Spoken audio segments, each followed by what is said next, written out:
Good morning. Welcome to our Southern Virginia life. It's a hot one today. It is short weather and yes, I don't know, I'm going to guess it's about 80, which it's still morning time, 10:30, whatever it is. So I had some fig cuttings that I had in a bag with some moist towels on top of the fridge, but they're starting to get a fungus. Not sure if that's normal or not, so I took them out, put them in some potting soil and keep that moist, and hopefully they'll root. I've got several comfrey cuttings there and keeping that moist as well, which, you know, the comfrey I got from Permapasture Farms in North Carolina, and it's really encouraging, because it was last Monday about 11 o'clock at night. I went online and I ordered 10 cuttings, and so I figured, well, it'll be a couple weeks probably by the time, which I would expect. I mean, they're doing a lot down there and staying busy, and so they're not going to drop what they're doing to mail out cuttings, right?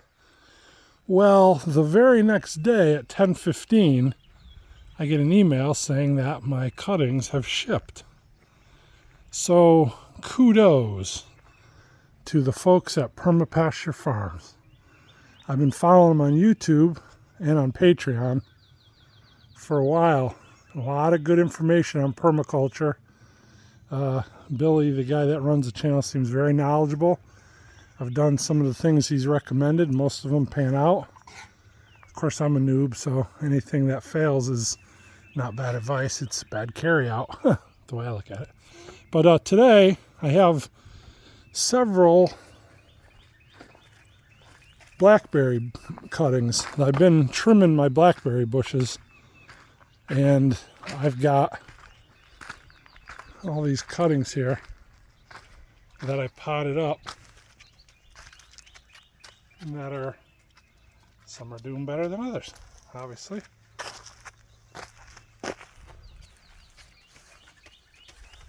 That's a pepper. So I've got those, and I've got a bunch more sitting in water that I have to pot up over here.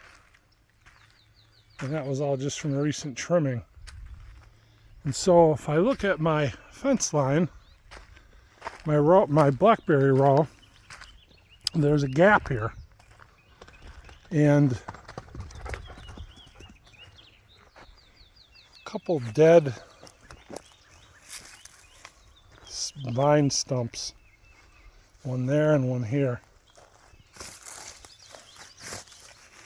And so I don't know what happened. We were gone last year, had a guy mowing, he may have hit them. Whatever, I'm not too worried about it.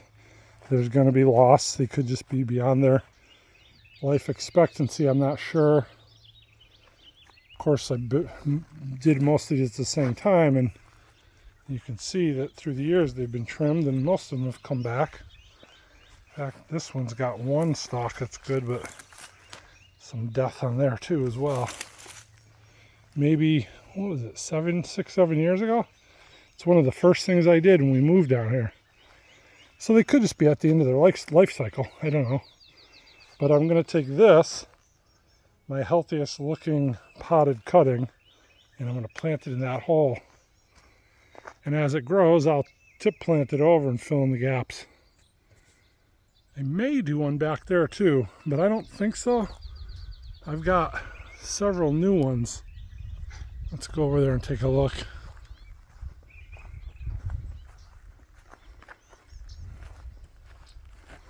This is a couple years old. It's actually doing fairly well. This one here has to be weeded around too, but prickly weeds. Okay, I gotta get a trimmer for that. That one is in its second year. This one's in its third year. That one I planted when we came home for the month of July last year. And so as that grows, I can tip plant it over as well as those, I can tip plant down. So I don't think I'm going to plant another one here. I think I'm just going to naturally let that fill in. But just showing you a little short glimpse of what we're doing today. Going to plant that cutting there and fill this gap back out. Thanks for watching. God bless you.